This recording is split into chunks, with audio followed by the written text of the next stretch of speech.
Now I'm waiting. It is connecting us to YouTube. Will take a few seconds.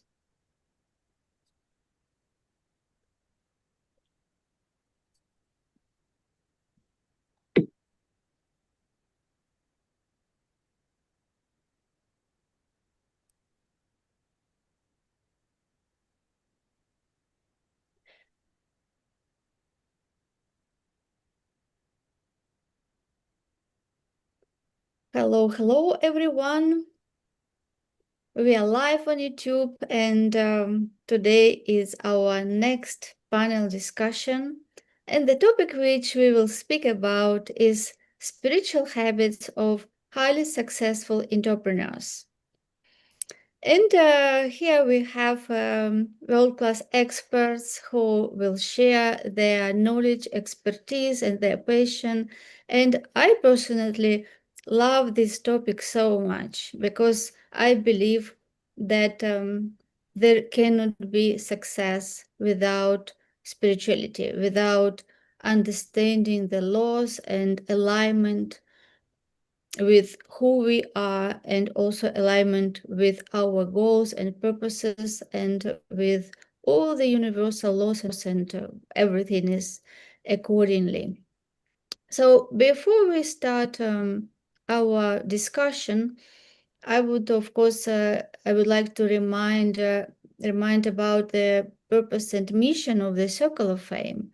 And we are here to share the knowledge, to share the wisdom, and also to help driven experts who have so much to share with the world come and speak the truth, speak from their heart, and share their wisdom and experience.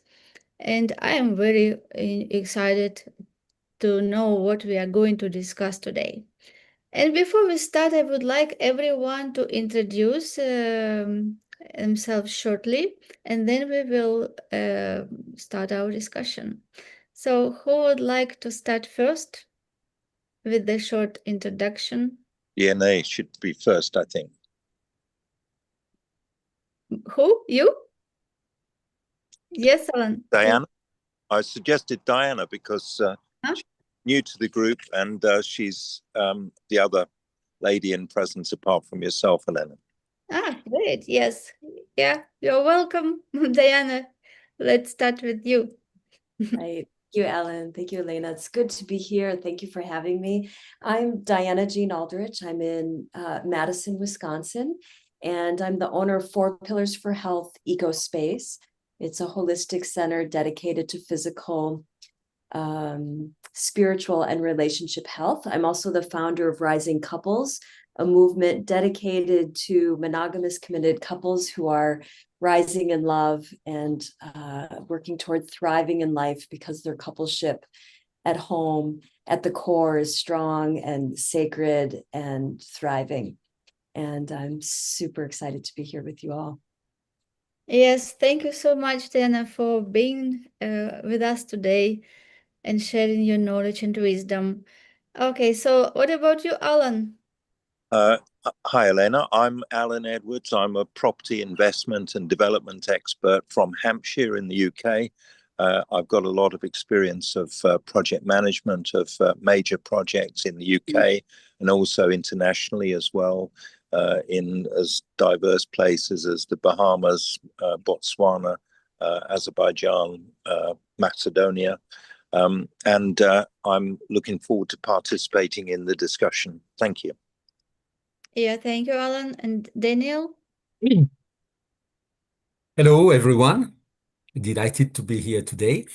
So I'm Daniel Kobryner, based in London. I'm a high-energy spiritual life and business coach, international motivated speaker, and the host of a podcast called Redesign Your Life Today. Feeling deeply called to serve, I now help purpose-driven entrepreneurs and small business owners over 40 reclaim clarity, confidence, and alignment to live fully fully their lives. My superpower lives in really holding a sacred space where everybody can express themselves vulnerably without fears of being judged, criticized, or being given unsolicited advice. Thank you so much, Daniel. And I'm as a founder of Circle of Fame and also Mindset to Results and Infinite Horizons movement. I am very passionate about sharing the knowledge which I once received from my mentor Bob Proctor and which changed so much in my life. And after that, when I got that awareness, like waking up moment, I constantly study and do different research, and I'm very fond of understanding the human potential and success. And in the Circle of Fame, our goal is a commitment to holistic growth, mind, body, and spirit. And because everything is important, everything is related. Yeah, we have to be wealthy, we have to be healthy, and we have to be healthy. Yes, so and happy. So this all is connected with understanding the spiritual laws and understanding how we can be the best of version of ourselves. And this is why we attract so great people in the Circle of Fame who have their mission to make this world a better place, who have a lot to share. And we have also Kristine Best today. Hi, Kristine. Hi, Elena. Sorry I'm a bit late. I got distracted and lost track of time and what day it was. Thank you for having me here. Sometimes life happens, Kristine. Yes, so would you like to introduce yourself? Sure. I'm Kristine Best. I'm a wellness strategist. I am also a singer-songwriter, and I love to inspire people through the lyrics of my songs and empower people to be master of their wellness journey. And I particularly like to empower leaders and teams through wellness in totality, using my Liberate system, a blueprint to wellness. And thank you very much. Yeah, thanks very much, Elena. Yeah, thank you, Kristine. So now we come to our panel discussion, and we will speak about first segment, spirituality, success, and fulfillment. And the question one is defining spirituality in business. What does spirituality mean to you as an entrepreneur? Who would like to start? Kristine? I'd love to start. Spirituality is an area that I think a lot of people neglect. And it is as much a part of you as your purpose, as self-development, as family, social, wellness. All of those things are important. Spirituality is equally as important because that's really the essence of you. And God plays a part in my life, a big part in my life. And I'm not going to get into religion or anything like that, but it is a belief that there is something bigger than you. And I think it's really important for us to, if you look at the sky and you look at the stars and you look at nature, you have to believe there's something amazing that is bigger than us, that there is order in our world and in the universe. It is not random. So there has to be some overriding force, power, energy, whatever you want to call it. And to connect with that, is an amazing feeling to connect with that energy. And it is grounding. If you truly embrace your spirituality, you actually find the essence of you, who you are, your purpose in this life, and you're at peace with yourself. And when you feel like that, that allows you to do whatever it is that your purpose, you know, the purpose that you've been given in this life. It allows you to know exactly who you are and to know what the right path is, and to take those opportunities that are come up before you and to truly embrace that. Yeah, I just think that completes you. Your spirituality completes you. If all the other areas are in balance, that's quite often the missing piece in a lot of people's lives. Yes, I so resonate with you. For me, also, spirituality as an entrepreneur means staying connected to something greater than myself. Yes, where people call God or universe or higher self. It's about leading from alignment and not just ambition. It is just getting in that who you truly are and connect with your mission, with your purpose in life, and living from that higher self who you can be, and knowing that there are invisible forces which will guide you when you do the right things. Yes, and when I'm actually grounded, I make decisions from clarity, not fear. Yeah, not fear, and I build from purpose, not ego. I see that bigger picture than myself. And this approach changes everything. It changes energy, my leadership, and also the results which I create. And also your relationships, I think. Yes, as well. yes. It is just being in different energy. It is being understanding that we have this body, but not making decisions from only your body, because we also have intuition. Yes, we have other high mental faculties which are more higher than this physical reality. Yes, when we use our mind and when we are grounded, when we're grateful, this changes the frequency we operate at. Agreed. Yes. Absolutely. What about you, Daniel? I think Alan was first, if I'm correct. Alan? Go ahead, Daniel, it's fine. Okay, right. So I have to say, Kristine and Elena, you've already said a lot of points, but it's really, for me, it's being connected to a higher purpose, something which is beyond myself. And when we talk about a business, it's beyond profit. It means it's about impacting people, it's about growth, and it's about contribution. And it means as well operating from a fully aligned perspective rather than fear or ego.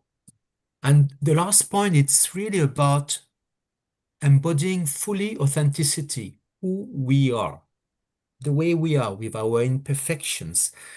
And it's embodying as well trust and unconditional service to others, really wanting the best for others, helping. Yeah, so true, Daniel. Yes, it resonated with me that spirituality is not like in business. Yes, it is not just about transactions. It's about transformation we make in other people's lives. Yes, and as entrepreneur, I see my work as a mission. Yes, I see like how I can help people to be better, to understand and learn what I already learned and what helped me so much to change my life. And it is not about making money, as you said, Daniel. It is about making difference.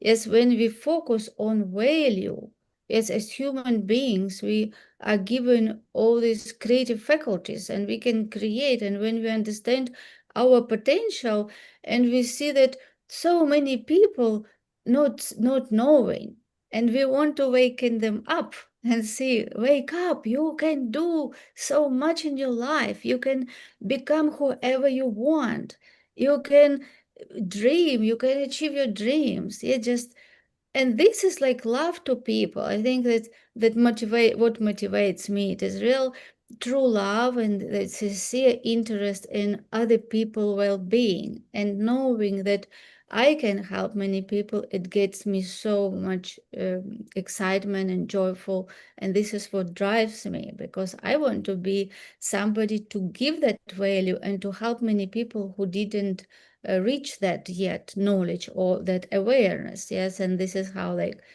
we want to bring people where we are, because we were there also, and now we see how big difference it makes when we grow and when we start seeing things which other people don't see. Yes. And so when we connect like this way, we serve different. Yes, we don't serve from like ego. We serve really from love and sharing the knowledge and passion and what our experience. And we show with integrity, with commitment to impact, and not just having some like income. Because we know that when we focus on the value, we will be compensated by universe like it is by the law. Yeah, so we can bring people knowledge, happiness, and be happy with them, because the energy which we send to the world comes to us. So when we do good, we also feel great. Yeah, and we have Stephen. Stephen, hi, Stephen. Welcome, welcome. Yes, Stephen, could you please introduce yourself briefly, because we already passed that part and we move to questions. Oh, very good. And I just realized that my microphone was off, so you've probably heard the lovely birds and everything in the background. I had another call come in that took over my computer for a moment, so I was able to resolve that.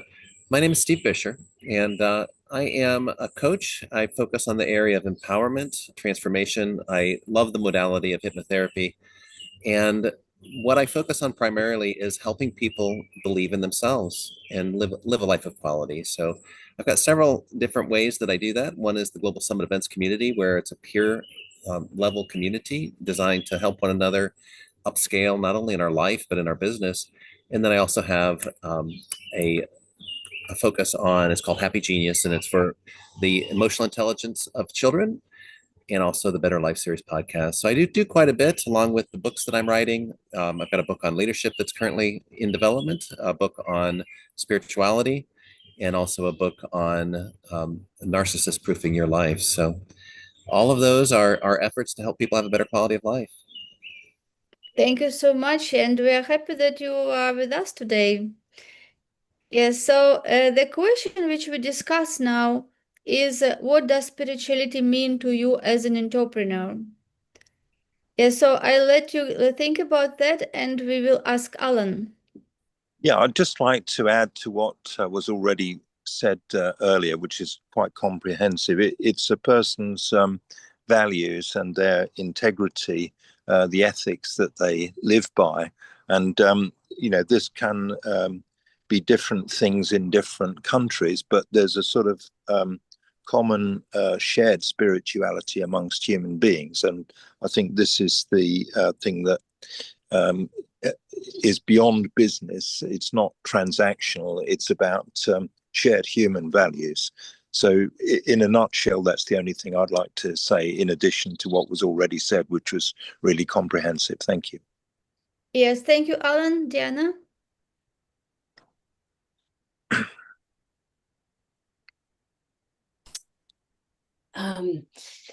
yeah, spirituality in business is such a beautiful extension of our spirituality in life, moment by moment with family and friends and our own health and wellness. I think as an entrepreneur, that my business not be separate from, but an extension of my soul's purpose is key and central.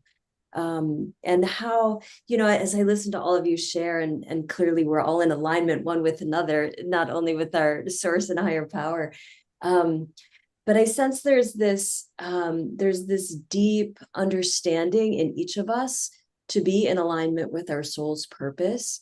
And by definition, that would require us to surrender, if you will, our personality or our ego, our physical, our mental, our emotional, and our energetic bodies into the service of our soul. And I think that the thing that's trickiest for not only entrepreneurs, but for each of us is how do we find our way to our soul, to the sound of our soul?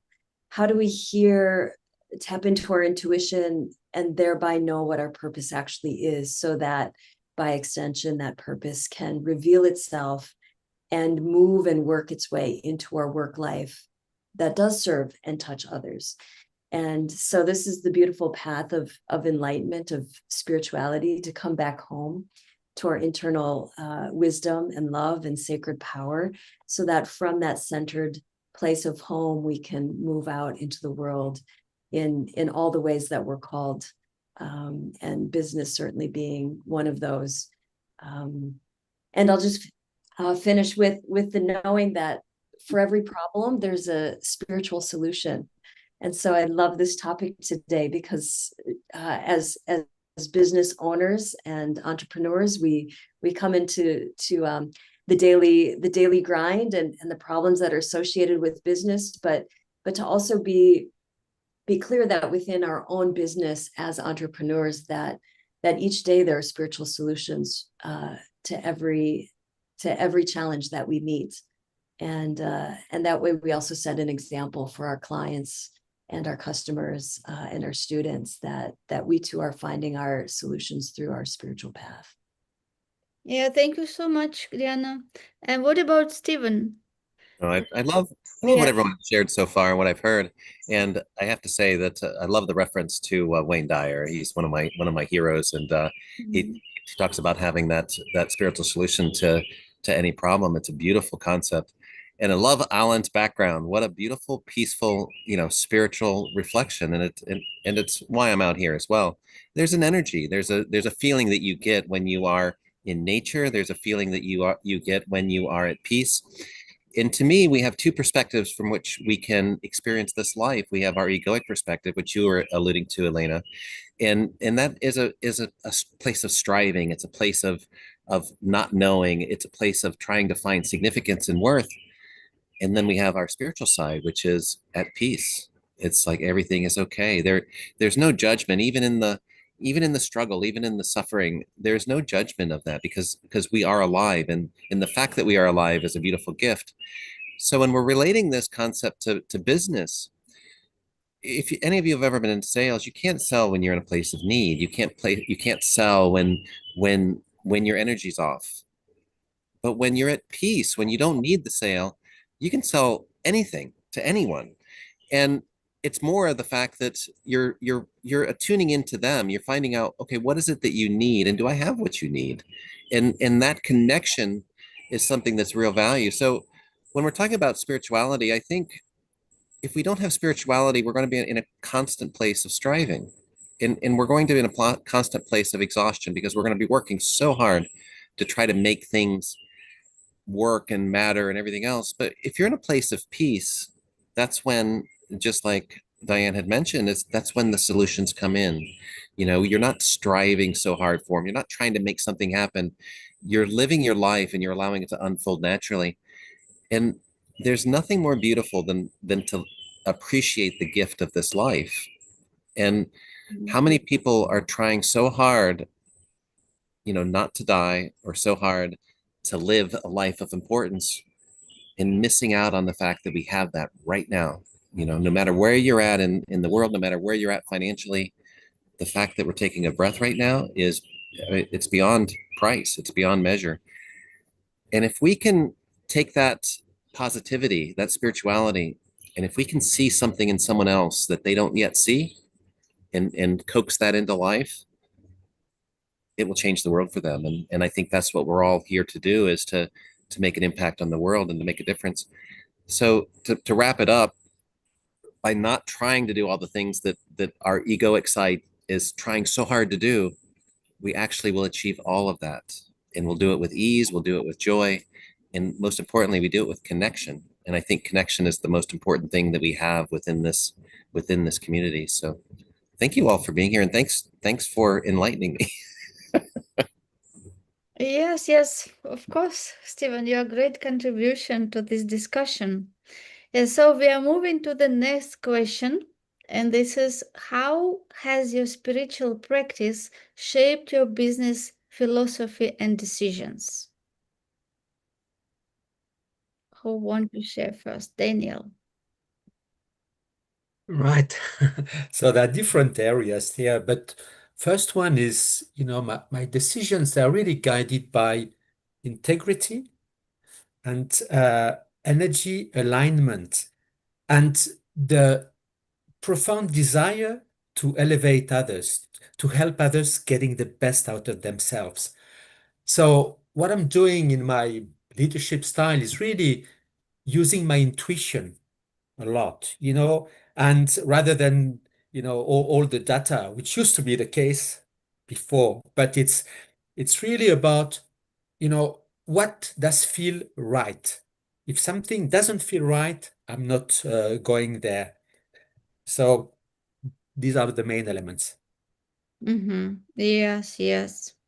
Very resonates with me, as my spiritual practice has helped me to not to react. Yes, not to like react everything or making decisions from urgency or being in some rush. Yes, it mostly it helps to make decision from clarity and be calm and deep breath, like deep breath, and be more aligned with who you are, and not to make decisions in fear or that negative energy, but always be in that sage mode when you make decisions.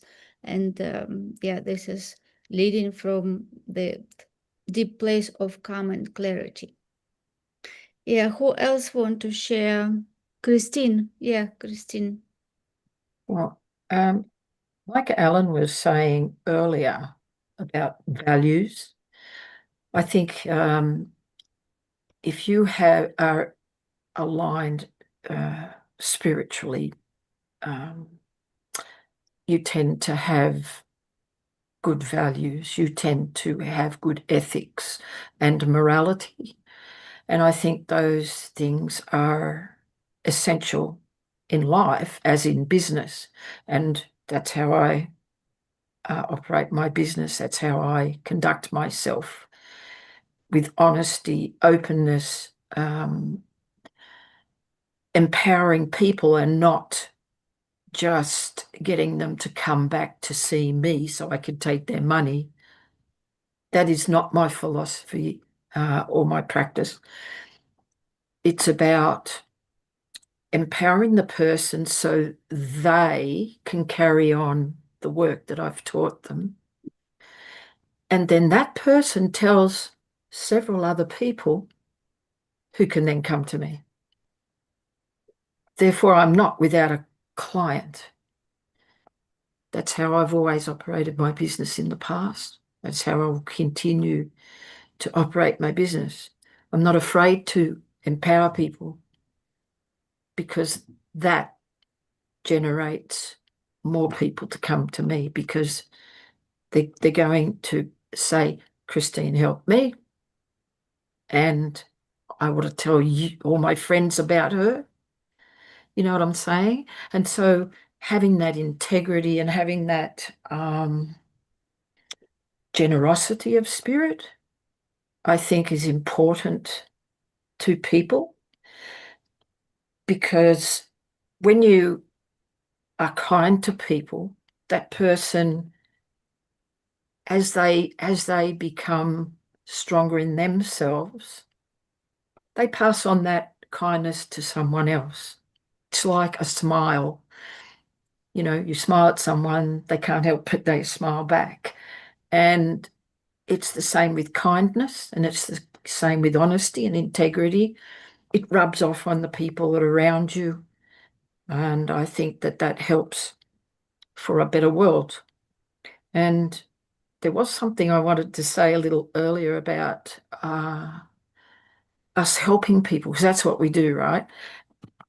And I was listening to a podcast earlier, and the person being interviewed made a statement about 90% of people die without achieving their life's purpose or even knowing what it is. And I believe that myself. Most people die without having discovered who they are and why they're here, which is really sad because they die with regret. I don't want anyone to have to do that. And that is one reason why I do what I do.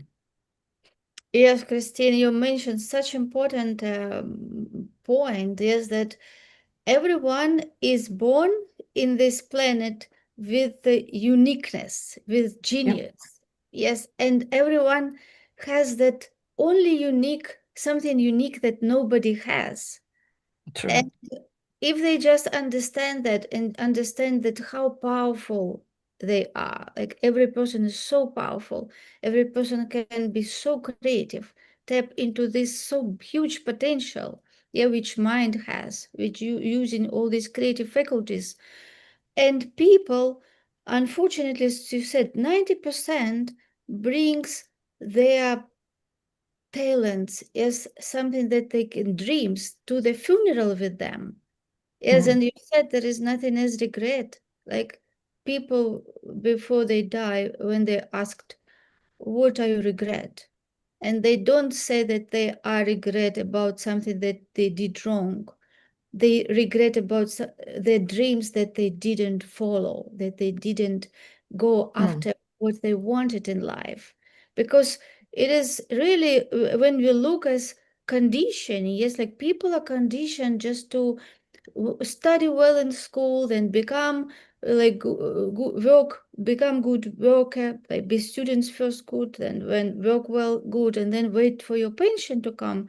And people think that something that they love to do, they can do it like as a hobby when they retire, or maybe when something else happens. They don't believe that they can really live and bring to the surface those talents and gifts which they have, and really find what they love to do, and that become professionals in that and bring that value, create those many things that they can create and give these gifts to the world, and be compensated and have for life. Yes, it is just different conditioning, and it is so great that we are here together to share with the world, yes, how important it is to follow your passion and believe, have faith, yes, that if you do what is right, the God universe will guide you and will get you to the right place where you're meant to be. Yes, Stephen. Well, what a lovely discussion, and I agree with Kristine that there'll be an endless supply of people that need some sort of assistance. Because until we actually experience something, it's very difficult for our mind to understand it. So when we're talking about qualities of leadership or confidence or happiness or or even what love is, I mean, true love, which is unconditional love. Most love is transactional. It's I will love you if you love me, and if you quit loving me, well, I'll stop loving you. And it's a difficult one. And then if you have somebody that's toxic in nature, it's very difficult to love them. For me, I fail in that regard. I have to love them from afar because it's hard to love them when you're in the same space with them. But there's something that I found that's interesting. When we're talking about spirituality has a different way of viewing things. And it's this idea that there is no judgment, there is only acceptance, and it's a place of peace and joy. And so life is a celebration, and even the suffering is a celebration in that. So when we're talking about practices, one of the things that I found is we can move the needle from living and striving and trying to find happiness and purpose and all of that. And I think purpose is critical if we're going to live a life well lived. But when we're looking for that, it's a little bit of a nebulous thing. It's hard to actually grasp it and say, this is my purpose. What is more important, I believe, is it's creating a sense of connection, a sense of worth. You know, when people value you, or you value someone else, and you reach out and share that with them, and then they reflect that back, that is the most beautiful thing that you can experience. It's that sense of connection, that sense of that you're doing something of value. So the practice that I started doing to move the needle from the striving and to move it towards the thriving was to constantly choose a little bit better in my thoughts, choose a little bit better in my actions. And each time, not perfect, but slowly over time, moving that needle to something that you want. And what's amazing is you'll actually change your body chemistry. You change the way that you show up in the world. You change the way that you see the world, and you change the way that you see others. And when all that happens, then success starts finding its way towards you. You don't have to strive for it so hard. It just naturally starts unfolding around you. So that's what I would say is make the commitment to yourself that you want to live whatever life that you want, right? And then from there, start choosing and noticing. And it's really the path of self-awareness. It's learning how to become self-aware and to realize what it is that, you know, the influence that we have on our own life, but also the life on others. So that's what I would share, the practice of choosing and the practice of trying things out, being curious. Yes, and what resonated with me that you said that we can find happiness even when we have different challenges. Yes, this is what spirituality helps us to have right attitude to challenges and embracing challenges, because we know that because we have a big goal, we have to grow, right? To add to that frequency, to add to that goal, we have to become that person. And when we understand that the bigger goal we have, it means that the bigger challenges will be in our way, because the challenges, it is not obstacles, it is the way how we can grow over them, and how we build our muscles, like mental muscles. Yes, and we become more strong, and we grow in our awareness and consciousness. And when we understand this, we will have different perception about challenges, and we will embrace challenges. Yes, we will not be victim of why this happened. We will say, oh, okay, this is the new one. So it is given for me to learn this and this and this. And then we look back and we say, oh, thank you. Now I'm a very different person because of the challenge which I had in my past. Yeah, thank you so much, Stephen. So, Dianné, I see your hand. Yes. So this is a great question. I love this question. In 2001, my spiritual path led me to Vision Quest in Peru, and I met Willaru Huayta, who would become my longtime spiritual mentor and spiritual papa and close friend. And to make a much longer story short, in those 4 days on the Inca Trail into Machu Picchu, I was in a space of receptivity and asking Source for vision, which is, the premise of a vision quest is to seek vision from Source. And in those 4 days, I was given the direction to reawaken the ancient women's teachings and resurrect the ancient women's moon lodge. And from my own ancestry, my own culture, I'm Dakota of the Sioux Nation. The women's teachings had been, quite lost, but more than lost, quite misunderstood. not only by women, but also by the men. And so these last 22 years for sure, but longer than that, every month I've facilitated a women's circle, and the rhythm through which each of us move, we can see the Mother Earth moves through the rhythm of the seasons, morning, noon, evening, midnight. We each cycle in rhythm, and women, of course, we cycle from our maidenhood and the onset of our menstrual cycle every month with the moon until that time when we move into menopause and we enter a whole new and beautifully expansive phase of our life.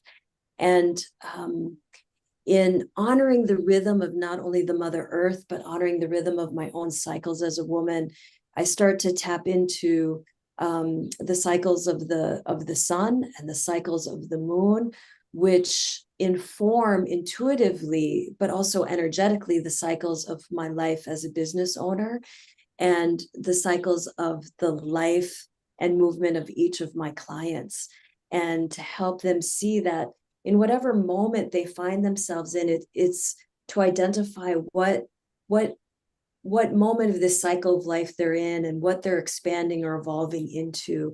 And, as we each talk about, challenges, and certainly our clients come to us with challenge, that of course it's just simply the lesson inherent within that challenge, which will help us evolve into the peace and the beauty and the power that we're all here collectively speaking about today.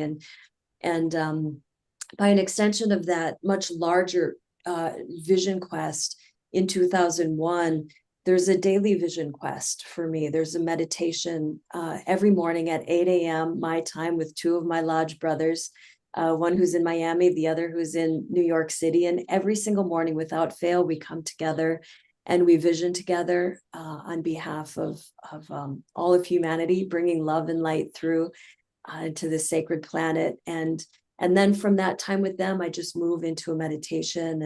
And so I begin my day in alignment with Source, and I allow that mini vision quest to reveal the spiritual work for the day. And so through very practical, the question was, how is my spiritual practice? It's a daily practice, but there are also these key moments of a much larger practice, and that might be ceremony or ritual, depending upon the chosen path that each of us step onto. But that daily vision quest I find to be key if I'm going to help and lead others into their spiritual life purpose as well.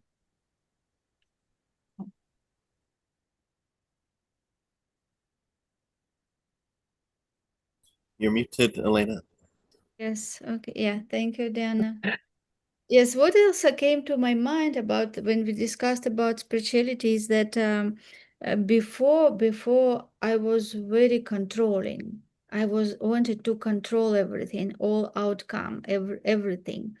But later, when I started going like deeper in that spirituality and understanding that there are laws, yes, and we don't need to control. We set intention, yes, we take inspired actions, and we also have to trust that somehow universe will unfold what we want. So when we do right things, and we can be calm without any tension, without just like all that hassles, we can be calm and just holding that image what we really want, and using our high mental faculties, just imagination, and have faith that this will be reality. And when we living from that end already, yes, when we have that faith, and this is how everything unfolds. And sometimes it is not exactly what we thought, but it is better.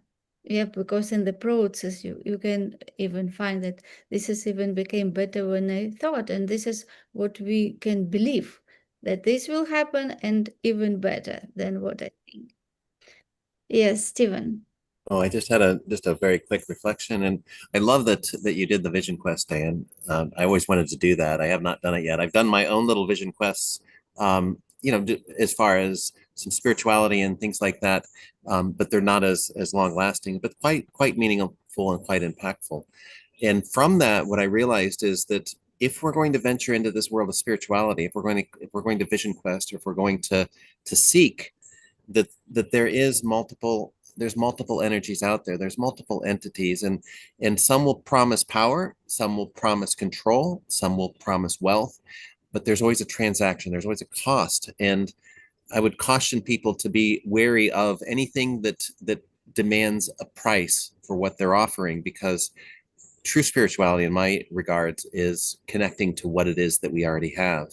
So there's nothing that needs to be given. We are connecting with God, we're connecting with the universe, we're connecting with creation, and that is a gift that we've already been given. So I do believe that there are malevolent and benevolent forces out there, and it's possible to connect to a force that is not for your own good. And so the discernment that I use to choose what is good for you and what is true, is there love there? Is there a sense of peace and security? If there's not those things, if it's demanding a price from you, be wary of that, because I don't know that that is going to be in your ultimate good for the long term, because it will exact a toll, and that toll is more often higher than we're willing to pay. So that's just something that came to mind. Yeah, thank you. Anyone else want to share about this before we move to the next question? Alan has his hand up. Yeah, Alan. Thanks, Elena. Yeah, just very quickly to add that you should always think of the effect of your business decisions on other people. I mean, we all live in a very crowded planet, and sometimes if you don't consider the people who may be affected by your decisions, you don't necessarily communicate with them in the best way. And I think that sometimes you need to do a lot of consultation by way of communicating with people what you're doing and why you're doing it, and explain the reasons, so that they actually get an understanding that yes, it's a business decision, but there is some thought behind it, and that it's for the greater good that these decisions are made.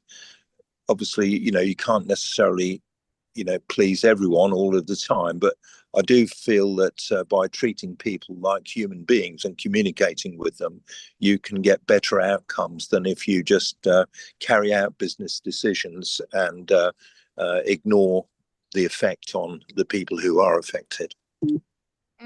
Yes, this is one perspective that changes everything for me when I understood that my business is not about me. It is about people I'm here to serve. So when we come from this perspective, everything changes. Yes, it's not about being impressive, like impress on somebody that, oh, I am like that. Yes, it is more about being of service and be down to earth. Yes, it is not showing up how good I am, but really seeing what people, how I can help people, what they need. Yes, and Yes, yeah, understanding their point of view as well, and perhaps modifying what you're doing to take account of their needs or their particular point of view. Yeah, and this perception makes our decisions more heart-centered. Yeah, we make decision more from heart and from compassion, understanding people more, and looking for approaches that will work for them the best, not for what we want, but really what is the best for our clients. Yeah, great. So next move to another. We have segment 2, daily spiritual habits. And we will now discuss the next question. What is one daily spiritual habit that keeps you grounded and aligned? Who would like to share your one daily spiritual habit? Yeah, Stephen. I'm happy to go. So in the morning when I first wake up, and this comes from Ken Caputo, he's a friend. He has grown through the area of martial arts. He also does a lot of athletic work. He does those mudman runs in the triathlons and things like that. But he's also been very successful in building a community-centered business that serves not only the community, but elevates the teachers. It's to help people find their passion. He created a space for them to then teach that passion to the world. And he also has an area called Life Spiral and things like that. But what he taught me was when you first wake in the morning, before you start your prayer, before you start your meditation, take note of that energetic space that you're in, how your body is, how your mind is, where you are at in that moment of the day when you first wake and you first notice it. Mm-hmm. By noticing that place of energy, that place of being, you can always come back to that at any time during the day. So if something pulls you out of that calm or that peace, then you can remember and you can come back to where you started, and that energy point will fluctuate throughout the weeks. Sometimes you'll wake up and you're a little more tense or stressed. Sometimes you're more relaxed and more at peace, and so that will fluctuate. But that is always your go-to for the day. That if anything gets out of balance, you can always come back to that point, and then over time you can practice that. So it's in effect, it's teaching emotional regulation. It's realizing that at any time during the day we can come back to the place that we want to be with intention and with practice. So that is what came up for me. Yeah, thank you so much for sharing. Dianné. There are so many, it's so hard to choose just one. I just alluded to a daily meditation, but what just really jumped in strongly is every day to make love every day, make love with your beloved, make love with nature, make love with your work, make love with the words that you speak to the world. As I work with my couples in the Rising Couples program, so much of the challenge is that they've lost along the way in the intensity of life and parenting and finances and death and illness, is the sheer innocence of just knowing, feeling, recognizing that we're living in this garden of paradise. Moment by moment, we're fully immersed in the Garden of Eden. And when we both figuratively and literally make love to life, we're fully engaged in the sensuality of our beingness and how we exchange that beingness with the world around us. We're all talking about energy here, and I'm a Qigong practitioner, and we know everything is energy.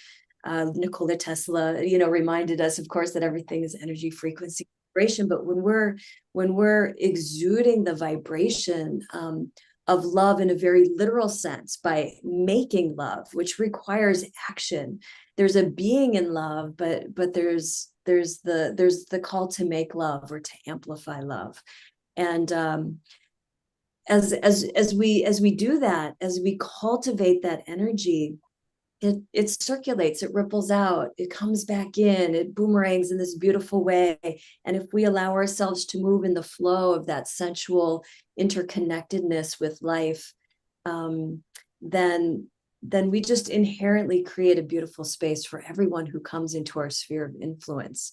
So I would encourage myself, but also all just to look to those places where you can make love in the world, and it will be felt. It will be a very real felt sense and energy by others.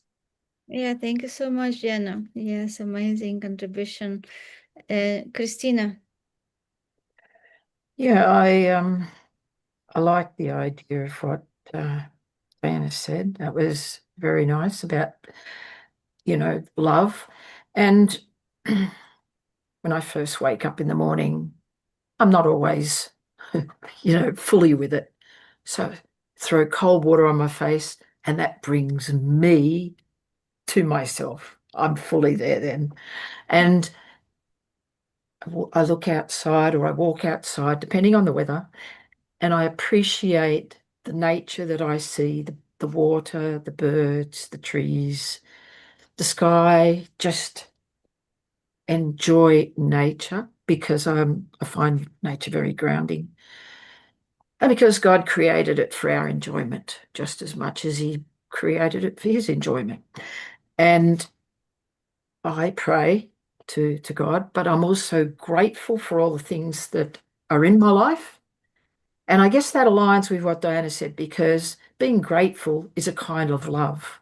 You love what you've been given, you love what you have, who is in your life. That is appreciating this love for what you've got in your life, for the life that you have. Thank you to God for the life he gave me, you know.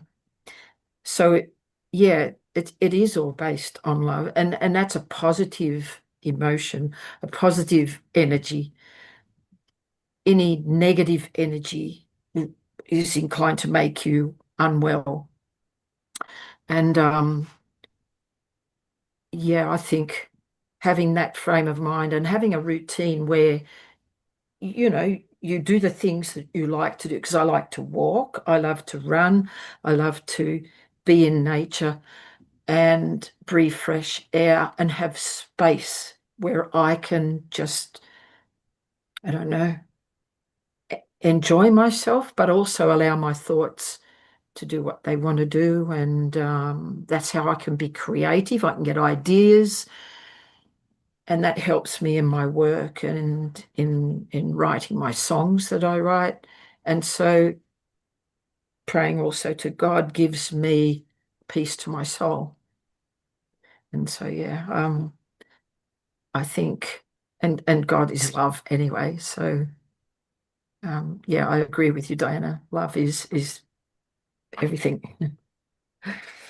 Yeah. It so resonates with me because gratitude is my reset button. And no matter what's happening externally, I always find a few minutes to write down what I'm grateful for. Yes, and it's even small things, but this simple habit shifts my focus from lack to abundance. Yes, when I grateful, I just think there is abundance and there is so much already in the world and in my life. And also it reminds me that I'm already blessed. Yeah, even having this life, living on this earth and having what I have, this is already a big blessing. Yes. Alan. Yeah, I agree with practicing gratitude, particularly. I don't always remember every day to practice gratitude, but what I do try to do is make a positive statement every day, which I log, just because, you know, there are so many opportunities for us in this world, and I feel blessed that I've got those opportunities. And so I feel that I should make the most of them. And, I owe it to myself and my family to be positive about everything that's going on around me. I'm very fortunate. I live in a nice area where I can also enjoy nature and the countryside around here. And I do get out and run and everything, but the main thing I try to do is to make a positive statement, and I log it. And I noticed just this morning I've got more than 900 days of consecutive positive statements. So sometimes I haven't always felt so positive, but I always try to make a positive statement, to express how grateful I am for the opportunities I've got. Yeah. Thank you so much. Daniel? Well, perhaps unsurprisingly, gratitude came first as well. I mean, exactly being grateful for, first to be alive in the morning, to wake up, as said, to see the birds, to listen to the birds, to see the sun, to see all the beautiful connections as well. And, how and the ability to enjoy every moment of life as it comes, just being focused on helping others, on making this planet a better place. And something else which is linked to this is really asking myself the questions in the morning. How can I be the best version of myself today? What can I do? What single action can I take, to help others? How can I get to the highest version of myself? And just this, already that, really with a focus on helping others, on being of contribution. And just that already fills me with such a nice feeling of joy. It's like, okay, this is it. And and somebody was mentioning before challenges, I think it's Elena, and looking at challenges really as opportunities. It's there. How can I how can I, embrace the challenge? Because when we do that, we see that actually what we think, can be a hurdle. When we overcome it really with passion, what lies behind it, it's a world of completely new opportunities. And very often it's about overcoming our biggest fears. And when we do that, all of a sudden, the world opens up for us. Yes, thank you so much. We have to move to next question because we have a lot of questions to discuss today. So the next question is, how do you maintain your spiritual connection during busy or stressful periods? Yeah, who want to start this one? Steven. So I'm happy to. And it is about reframing. So if we're under stress, it's having the self-awareness to choose intentionally how we're going to be. And sometimes bad things happen. And sometimes, we're going to be in that victimization role of, oh, this happened to me and it doesn't feel good and it's not pleasant. But it's being in that state willfully. It's not being forced into that state unknowingly. And so I think there's some things that we can practice there. And it happened to me where something happened and I chose to to to feel bad about it for a certain amount of time. And then I transformed it. I shifted it in my mind to, in my mind, I said, well, this is for my better good. And maybe this protected me in a way from something worse that might have happened. And in that moment, I'd actually had been robbed, went down in Florida, and so I didn't have any money on me, and it's like, but thank God I had tucked away a credit card in my ankle, in my sock, and my thought was, did I manifest this because I was thinking, this is probably going to happen to me, so I better prepare for it, or was that my intuition coming in? But the point is a homeless person asked me for food, and I didn't have any money, and I could have been in that victim role, and I could have lashed out all my anger towards them. But what I did is I said, well, let me take you in and I'll buy you food in the restaurant, but you're gonna have to come with me because I don't, I just have the credit card. And when we walked in, the person, the manager, started degrading this person and said, get out of the restaurant, and was really harsh on them from a personal level. And I looked at the manager, I said, this person's my guest, and they changed the tone right away. And they said, well, he's not going to pay. And I said, no, I'm paying.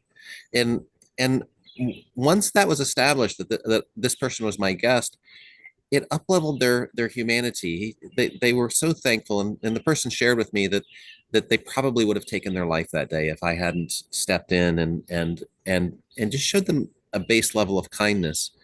And my point here is what we can do, the practices that we can move towards is that intentional choice of choosing how we're going to be. And I just wanted to share a couple things, since before gratitude was mentioned.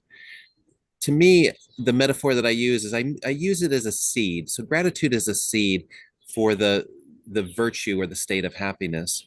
And if we want love, the thing that we can do is we can plant that seed of presence to love fully, be fully without distraction, the person you're with. Like right now, if I were here on my phone, I'm not connected to you. I'm connected to this. And so it's about planting that seed of presence. And if you want peace, practice acceptance. Sow that seed of acceptance with wisdom. If you want to harvest wisdom, plant curiosity. Understanding will get you compassion. If you want confidence, build your self-trust, right? Work on that self-trust. And even things like forgiveness, practice empathy. There's so many that we have here. And if you want to focus on growth, I've got all of them listed out, but if you want to grow, practice reflection, not self-judgment, but reflect on, okay, what could I do better? What did I learn? And go in that regard. So those are the practices I think that will actually have you have a better life and make a huge impact on those around you, just like I did for that homeless person that was with me. Rather than being in judgment or being in my own victimization, just be present for them and hear them and value them as a person. Mm-hmm. Yes, such a great, sharing. Thank you so much. Daniel. Yeah, thank you, Stephen. Very powerful. For me, it's as well about taking pauses, going for a little walk, breathing, really just taking time out, and then when we do this, it's like recharging our batteries and really taking the time in, because it's not wasting time, it's really getting back this kind of divine energy so that we can move forward. Yeah, thank you. Thank you, Diana. Yeah, beautifully said, Danielle. This question, how to maintain a connection, it's a question to each of us, but to be an example for all who are listening, and to really find those things for yourself that do recharge. For me, going to the water, in the water, on the water, around the water, listening to the water, diving deeply in the water, cold water, all the water. I love it. If I can't get to the lake, I go to the jacuzzi. Water is medicine for me, and so I go to the water. And also for me, especially in the most recent, I'm a professional dancer also by career and training and trade. I lived for many years in New York City, and I toured the world internationally. But most recently, I found salsa dancing, and I've been out salsa dancing many nights every week for months and months now, and it's bringing me such joy. But it's also bringing this beautiful connection, outside of my workspace, my yurt, and the intimacy of the work that I do for other people, to have these connections socially in a space where there's just joy and music and energy. It's physical. I'm soaking wet. I'm just sweat profusely for 3 hours, multiple times a week. And there's laughter and great joy. And so, for each of us to find, it will be unique to each of us, but to find those places in life that bring us great joy and great connection. And then importantly, do them, go do them, not to be in the theory about the recharge and the replenishing and the revitalization, but go do those things that bring life to the life. And then stress, I think the question was about busyness and stress. It's just neutralized. It's neutral. Yes, stress will be there. Yes, busyness will come, but we can neutralize it when we invest ourselves in those spaces that bring us great joy. Yeah, thank you so much, Diana. Yeah, I also fond of dancing. Yeah, I also dance salsa and bachata. And here, Brighton, we have opportunity to dance near the beach. Yeah, so in fresh air, outside near the sea, it is an amazing experience. Yeah, Kristine. I agree. Dancing is really good fun, and I like rock dancing myself. But music for me is a great, well, I guess it's a soul deep thing. It's something I love to do, and I'm reasonably good at it. And I love playing with other musicians as well as solo sometimes. But I love the energy that it goes between each of the musicians I'm playing with, and we create something beautiful together. But that's kind of partly internal, but partly external. But in the moment when things are not going right and you're stressed, you're under pressure, that comes down to your mindset. And I tend to be, like Stephen said, for a time, you're involved in this feeling bad and you can see the bad situation. And you have to do that to assess it, to understand it's a bad situation. So you're there for a time, a short time, hopefully. And then your mindset kicks in and says, well, hang on a second. I don't like that. I'm not going to let that continue. I have to change this. Now, what can I do to change it? And so, and what would, like if I did this or I did that, what are the outcomes? And so you're not looking at the problem, you're looking at the solution. And when you look at the solution, it changes your energy. And that is kind of, I don't know, it's just I think I've always been like that. I don't want to dwell on the negative, because that doesn't help you. That doesn't get you out of the situation. It's looking at the solution and what your options are. And sometimes when I feel a bit stressed and I'm thinking I haven't got an answer, I'll go for a walk because that uses up this excess energy that you have surging around your body. So by walking or having a run or doing something physically active, you're actually helping your body to calm down. And then by the time you get back to your office or your workstation, you can think more critically, you can make better decisions. You're not making it in the heat of the moment. And so that is a tactic I've used at times. Just go for a brisk walk somewhere and even have some prayer if I need to. So they're they're ways I cope with those situations to try and find the best outcome. Yeah, thank you so much. Yes, so for me, when the stressful situation happens, before it was first instinct that to push harder.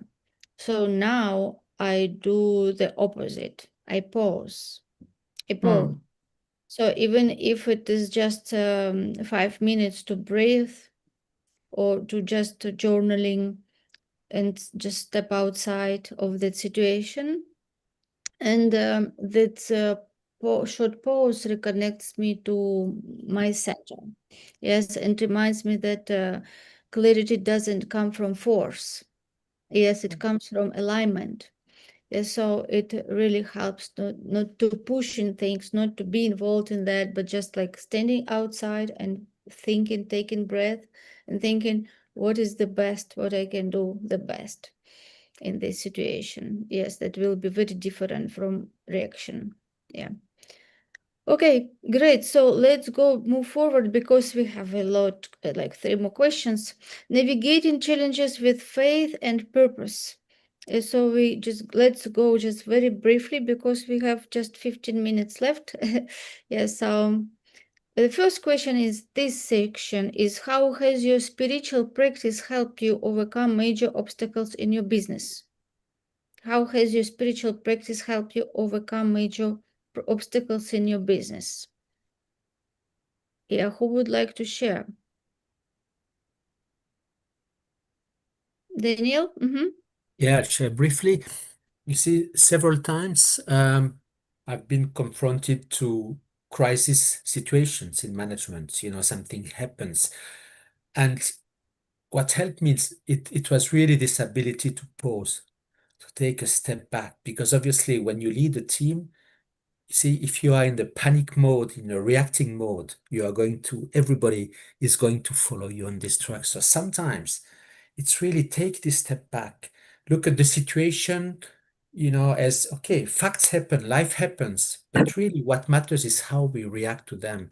So when we decide really to pause and to quiet it down and to have people around us and to give them some comfort and to show leadership and to show that we are dealing with these issues, then the rest of the team is going to follow. So it's really about this aspect for me has been very important. Yes, yes. Thank you for sharing. Yes, so also for me, it is asking questions. Yes, just instead of asking, like when everything like seems to fall apart. Yes, before I was asking myself question, why this is happening to me? Yes, just but now I ask different question. I'm asking question, what is here for me to teach me? Yes, what I can learn from this situation. So when we just shift perspective, how we look at things, the things change. So when we ask right questions, what is here for me, what I can learn, how I can grow from this situation, this just mindset shift turns breakdowns to breakthroughs, breaking throughs. Yeah. Yeah. And Diana. When major obstacle requires meeting that major obstacle with a like energy, with a major energy. And in my tradition, there's a beautiful, really potent ceremony called Wopula, and a Wopula ceremony is a gratitude ceremony. And so you gather the witnesses, the spiritual family, the friends, and you put up a wopula, you put up a ceremony, and you feast everyone and you gift everyone because they're standing in the place of spirit or source or great mystery. So by way of the way of a conduit, they stand so that I can give gratitude to source through them. And it's an incredibly, well, it's an ancient ceremony. It's a really deep ceremony, but what it does is it moves that wheel of abundance into motion. And that could be an abundance of resources in the way of finances, if that's the major obstacle, or it could be a way of just a creative block, not knowing what the next step is, knowing that I need to pivot in my business. And if vision quest and meditation and intuition is bringing me the answers that I'm looking for or the resources that I need, I can go into ceremony and I can put up wopula and I can give gratitude in this way that brings my community around me, and I love on them and I gift them and I thank them for their contribution in my life, because spirit has sent each and every soul into my sphere to support me as much as I've been sent to support them. And so when a major obstacle comes, or a major gift from the universe, whether it be my child, when my child came, or his recent graduation from university. I just put up a big wopula about 2 weeks ago to thank spirit for this journey of motherhood, to really tangibly be in this presence of ritual, which I have found to be an incredibly useful path. Yeah, thank you. Kristine? Yeah, just briefly, when things are difficult, and I've used the strategies that I explained previously, and I'm still feeling like I need some help, then I seek counsel from somebody who I think will give me an answer. I might already have the answer, but I want to run it by somebody, and it just makes me feel good that, yes, I was right about that. And it just confirmed that, yes, my decision is right. But it's a good way to appease your doubt, maybe, and just confirm that, yes, you're on the right track. So seeking counsel is a good way to deal with those things. Yeah, yes, thank you so much. Yes. So, Alan, yeah. Yeah, just very quickly, Elena, I'd just like to add the power of reasonableness, that, when you're faced with challenges or obstacles, you consider all the factors and you weigh up what are the different options, and you be reasonable about an approach to solve a problem, to overcome an obstacle. And I found that served me very well, that where there are disputes, which there often are on projects and contractor situations, by listening to all of the parties and effectively mediating between them, you can actually overcome what can be quite major obstacles, impasses, just by listening to people, hearing their point of view, formulating a plan that takes account of different sort of dissatisfaction from different parties. Thank you. Yeah, thank you, Alan. Yes, and what else came to my mind about this question is that, from my experience, that the hardest obstacles in business is uncertainty. Yes, and before I used to wanted to control everything, but what I learned from spirituality is to trust the process. Trust the process, let it go, and there were times when I thought I'd do everything right, but still I didn't get results I wanted. So what I learned in spirituality is to surrender and trust that there is time for everything. Trust that there will be everything unfolded on the right time. Yes, and to continue showing up with faith and having your vision. And eventually the right opportunities came, and different ideas came. So this is like feeling that surrender, don't control everything yourself, because you are not alone. Yes, the universe will support you when you have the clarity, when you know exactly what you want and how you can serve people. At right timing, everything will be unfolded. Yes, so let's go to, of course, we can speak so long, but we have very short time left. So let's move to next question. Can you share a moment when faith or intuition guided you through a pivotal decision?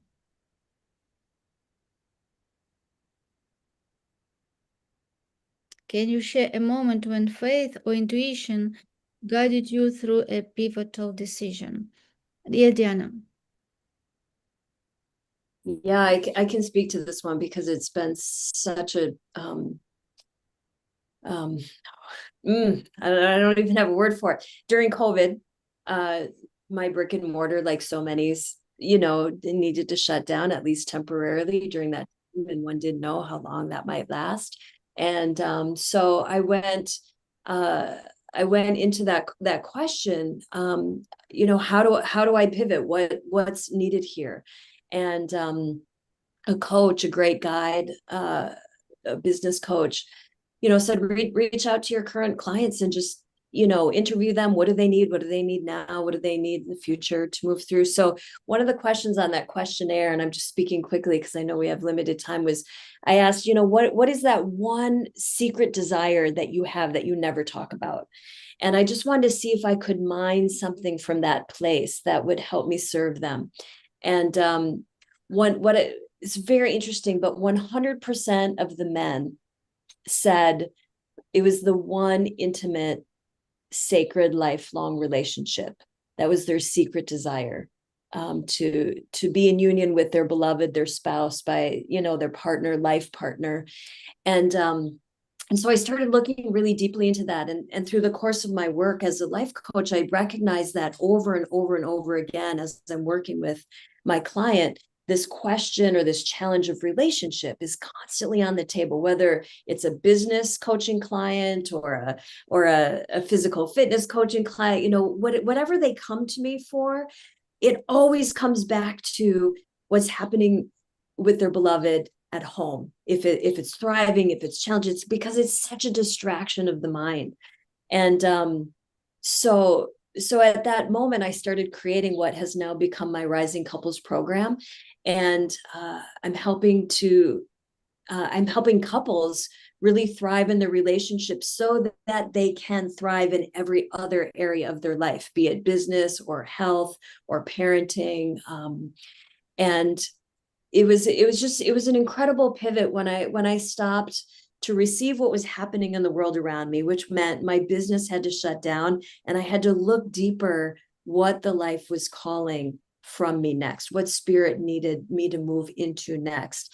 And so this beautiful combination of from, you know, a coach or a mentor, you know, as Kristine was saying, you know, seeking guidance, you know, having the courage to ask the question, and then deepening into my intuition and my reflection over what my business has shown me over time, really laid this beautiful fertile ground for what would come next in my career. Yeah, thank you so much, Jenna, for sharing. So we will discuss. Yes, I see Steve. Yes, Stephen. Yes, share, and then we will discuss the last question before we wrap up. Okay. So on this one, it was the moment came when I chose not to fear. So something had happened in my life where my values, my need to understand things, what I expected others to do, how I expected life to be, were all violated. And when those things happen, it can create, you know, great havoc within our internal systems, because things don't make sense, and the way that people act it's a threat state, and things are happening and they're unfolding in a way they're not kind, they're not loving, and often they don't make sense.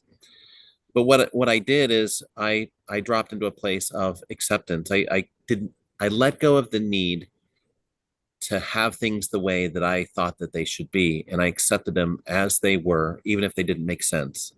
And from this place, I realized that truth can exist, you know, in a complete diametrically opposition, but be true for two people at the same time. Even though from one perspective I'm true and you're false, and from the other person's perspective I'm true and you're false again. Once we release this need, we can drop into a place of peace, and from that, by setting aside the ego and realizing the control and the power that we truly have within our ability to perceive, to invite that spirituality into our life, what I found is that there is a place of perception within every person that is beyond fear, that is beyond judgment, that is accepting. And from that place, that is where we can actually make true connection with other people. And it's where we find our purpose. So that's all I wanted to share, is it's choosing in a moment when everything is in chaos, and saying, I can do my best. And what I did in that moment was I shifted why I was doing things. My why now became, I'm not going to do it for another person. I'm going to do it for me. I'm going to do it to the best of my ability. I'm going to do it for an act of connection, not only to maybe the world or the backyard or the business. I'm going to do this as an offering to God. And from that came this idea that to simply do the best that you can. We all have limitations on time, on resources, on knowledge, on skill. We're not going to be perfect, but to do the best you can with what you have in the moment is the best thing that you can do in life. So that's all I have. Yeah, thank you so much. Yeah, so great. We have the last question.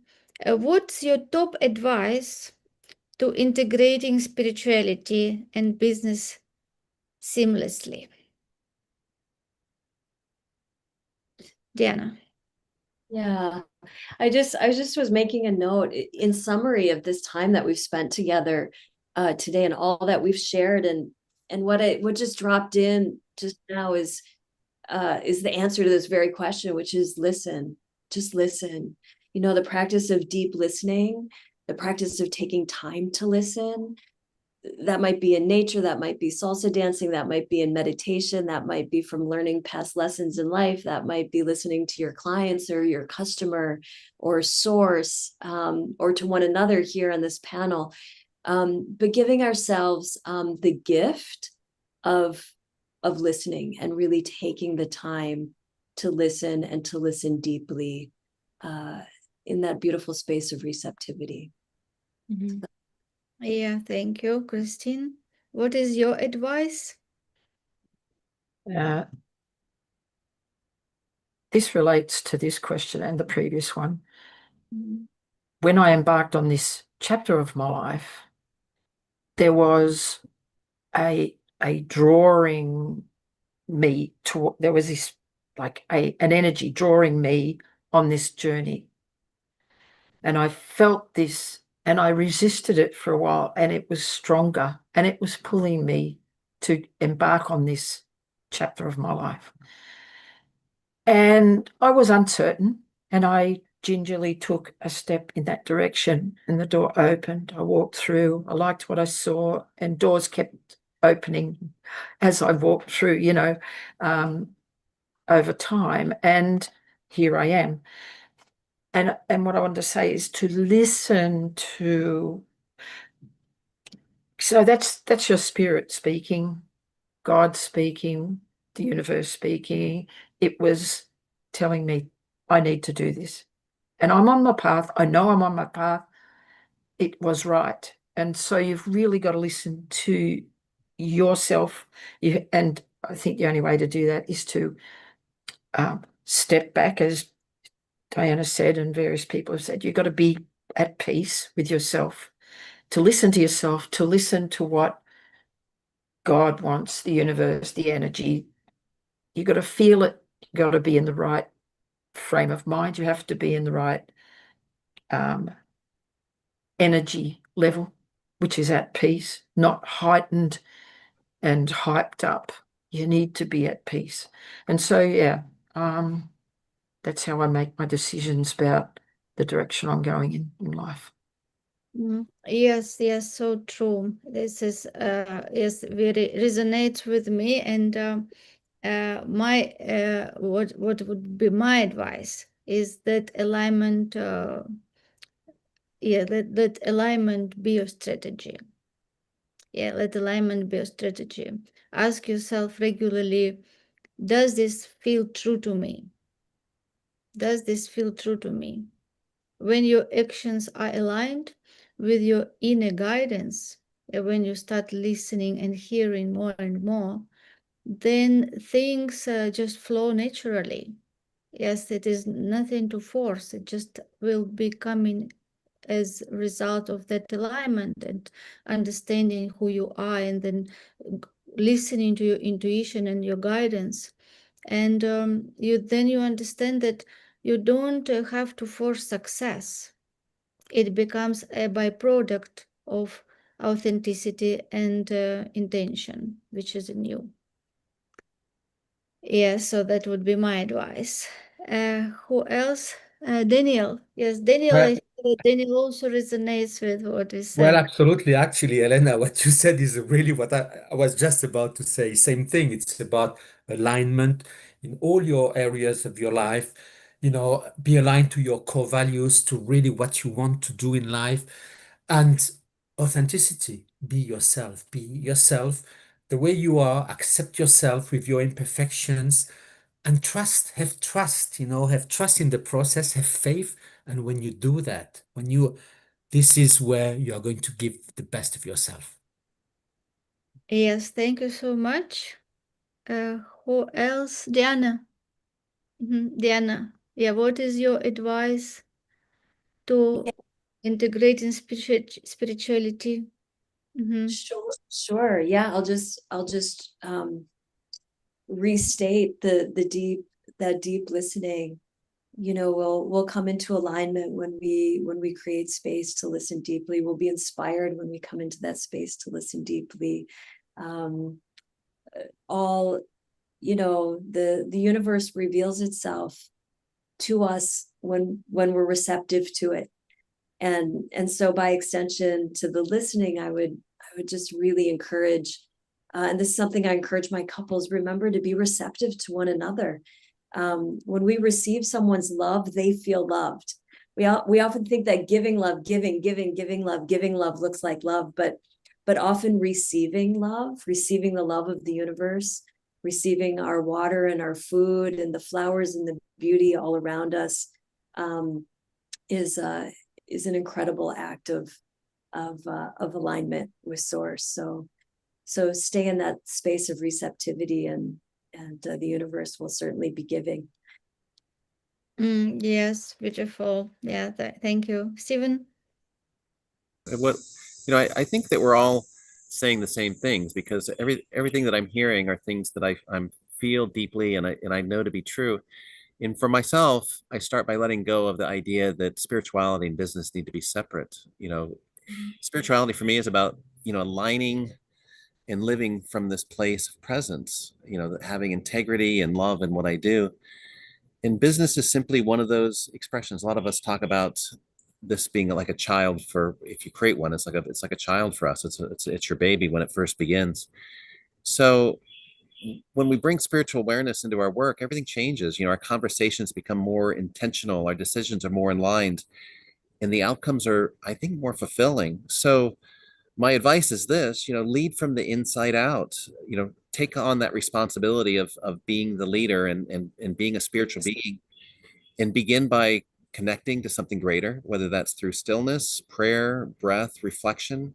Let that be your foundation. And then I would offer this: ask yourself, am I building something that really reflects who I am? Because we are part of this. And then, am I serving in a way that feels meaningful and not just profitable? And the biggest thing is, am I honoring my values when no one's watching, right? Am I being the person that I'm meant to be? Spiritual integration to me isn't about perfection or performance. It's about this idea of being present, right? And that leads back to love that Dianné was talking about. When you lead with that business, when you lead with that, then I think our business becomes more of an expression of who we are. And then when we have that kind of alignment, I think that's when we feel fully alive, when we feel successful, and we have that best quality of life. And I think that's the reason why we should do everything, is to have that be a reflection of being alive and living the best life possible. So that's what I wanted to share. Yes, yes. So we shouldn't separate business from ourselves. Yeah, because business is, as Diana said, business is extension of us. So when we let our values, energy, intuition guide the way we lead, sell, serve, and grow, this is how everything will be the best way. Yes, so integration starts when you give yourself permission to bring your full self, yes, into the Can I just say one thing? A lot of people, especially in the entertainment business, they have their alter ego. So they're a person in life, but they get on stage and they're somebody else. But you don't have to be like that. You can be authentically you and still be a good artist. And being yourself for all the time, I think, is better, because who are you when you're not yourself, when you're being this other, this other alter ego? Why do you need to do that? I mean, acting is a different thing, but I mean, talking about people have, when they're with this group of people, they're like that. And when they're with this group of people, they're different. So they try to fit into the group rather than be themselves. And it's about being yourself all the time, no matter what company you're in. Yes, thank you so much. We also have Maeve who joined us. Hi, Maeve. Hi, thank you for allowing me to join a bit late.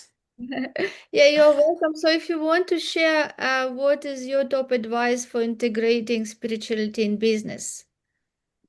I'm not sure what the start of the conversation was, so I don't know if this has been said already, but I think for me, one of the things actually is to create conscious opportunities and pause points during the day to just come present to yourself, as others have been saying, and to connect to that higher power, higher spirit, whatever we will probably conceive it as different things, but to just tune in. So having a morning practice and an evening practice, yes, I do that myself. I recommend it. And again, it can be different for different people, but throughout the day as well, who am I being in this moment? Am I coming from reaction, or, what would my highest self do here? What would love do here?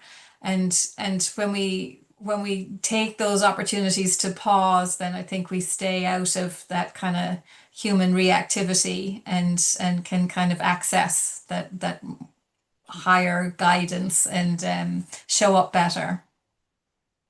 Oh, amazing. Amazing. You just resumed everything what we discussed today. Yes. Great. Yes, in such a beautiful way. Okay, great. So before we wrap this episode, let's just share like one thing what we learned today from each other, something that you maybe resonated with you, yes, today. I think everybody said similar things. They said it in a different way, but really, I think Stephen just said that a moment ago. And we're all on the same page in a way, but we just have our own unique way of expressing that and saying that. But our desires are the same, and our spirituality is similar. We do it in different ways, but we're spiritual beings. We're, I mean, that's part of being a human being. And human beings really do want to help others. And the best comes out in us when we're doing that, I think. Yes, thank you. And Diana? Elena, something you said earlier, you said, set your intention, take inspired action and trust. And I wrote that down. It was just so succinct. And I just want to put on a prelude and a tag at the end and simply say, listen deeply, then set your intention, take inspired action, trust, and have fun. Yes. And to wrap all that up. So that's my takeaway from today and from all of you. Thank you all so much. Yes, thank you all. Of course, as Kristine said, that we all said the same so much. Yes, just resonate. Everything resonates. This is why I love the Circle of Fame, because we really attract the people who have the same values, this big inspirations, and the most of all passion to share this knowledge with the world. Yes, I see Daniel also want to share what resonated. Yeah, I mean, this was such a fantastic, conversation, and it's that in business, spirituality is a continuation of who we are. So we are just one, and then it's about leading with our heart and trusting our intuition. Yes, intuition always is right. Okay, so thank you so much, everyone who participated today, and of course, people who listen. You can find in this discussion so much value, so much knowledge. Yes, and I would encourage you to adopt one new spiritual habit that you heard today. Yes, and just implement it in your life, and it will enhance both your life and business. Yes, and you can choose. We spoke about a lot, but each of these habits, each of these practices and attitude, for different things, it's just little shift. It can have a very big ripple effect. Yes, in many situations. Yes, and of course, I appreciate every one of you who participated today with discussion. Yes, for amazing contribution. And I'm looking forward to see you again in our next panel discussions. Thanks. Yes, thank you so much. Bye-bye for now. Good night, everyone. Great session.